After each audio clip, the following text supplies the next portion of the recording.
It had been a quiet Tuesday morning, the kind of stillness that only age teaches you to appreciate.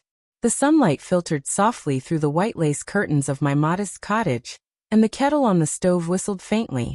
At 71, I had grown used to the slow rhythm of days, gentle, predictable, uneventful. After decades of noise, loss, and life's thunderous turns, silence had become my closest companion. I had lived in this house alone for the past 11 years. My husband, Walter, had passed unexpectedly from a stroke while planting tulips in the front yard. He died with dirt beneath his nails and a smile on his face. His last words to me were about which flower bed needed attention next. That memory lingered in the soil of this home. Like a ghost I chose not to chase away. I was sipping tea and sketching in my worn-out notebook when the doorbell rang. It startled me. I wasn't expecting anyone. I rarely did. My children lived in other states, and my social circle had narrowed with time. I peered through the peephole, then froze. On the other side of the door stood a face I hadn't seen in over 40 years. It was Evelyn. Back in 1978, Evelyn was the kind of friend you never expect to lose. We met in college, both of us art majors, both fiercely independent and wildly curious about the world. She wore bright scarves and spoke like every sentence was poetry. We shared everything. Dreams, heartbreaks, even a one-bedroom apartment during our early 20s. But life splintered us apart. A bitter misunderstanding. Harsh words. Years of silence. And now she was here. I opened the door slowly. Evelyn. She looked different, of course, her hair now silver, her stance slower. But her eyes, those same sharp, hazel eyes, held a familiar weight. "Hi, Nora," she said. "I wasn't sure you still lived here." I blinked. "I do." Still stubborn. She smiled nervously. "I was in town and I thought I'd try. I'm sorry to just show up." I should have felt anger or shock or suspicion. But instead I stepped aside. "Come in." Evelyn walked into my home like a cautious memory. She looked around, her fingers grazing the edges of old furniture, framed photographs, Walter's gardening boots still sitting by the back door. We sat at the kitchen table, and I poured her some tea without asking.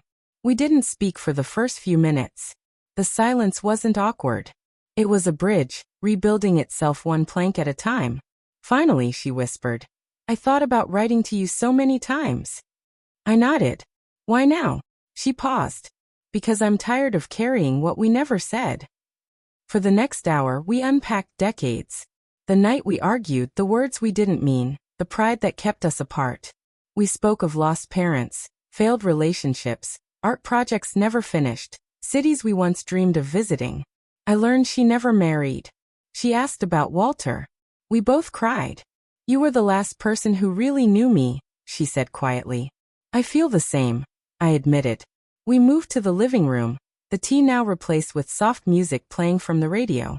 Evelyn leaned back, her body relaxing for the first time since she walked in. "You painted this?"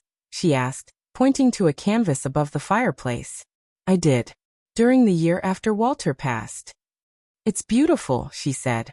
"It feels like you." That night, Evelyn didn't leave. I offered her the guest room, and she accepted. We talked until midnight, then again the next morning over eggs and toast. She stayed 3 days. During that time, something inside me shifted. The silence in my home began to hum differently. Not louder, but fuller. Before she left, she stood at the front door with her bag in hand.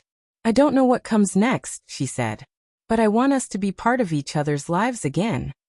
I didn't hesitate. Me too. After she left, I sat on the couch and stared at the empty teacup she used. There were still things to mend, histories to reconcile, but a door once closed was now cracked open. And I wasn't afraid to see what might walk through next. A week later, I received a letter in the mail. It was from Evelyn. No return address. Just a drawing.